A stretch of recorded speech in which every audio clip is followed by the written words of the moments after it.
大家好，我係6A 班嘅黃榮燕。我今日要介紹嘅書係包青天嘅黑色預言。呢本書嘅作者係凌偉俊，佢嘅出版社係創造館童書。呢本書嘅類別係偵探小説。呢本書係關於一個會針對新上任嘅官嘅外表特徵而設嘅陰謀。嗰啲壞人會利用百姓迷信黑皮膚會帶嚟衰運嘅傳統，去拐走啲小朋友。開封府新上任嘅官包青天會同嗰4大捕快去揾出傳出謠言嘅人。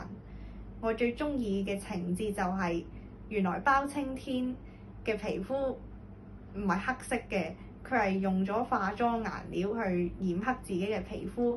佢刻意話自己嘅皮膚係黑色嘅，就係因為想引蛇出洞，一舉將壞人一網打盡。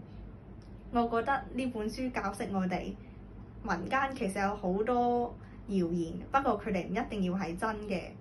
我哋一定要揾出呢啲謠言嘅來源，先可以破解呢啲迷信。我會俾呢本書滿分。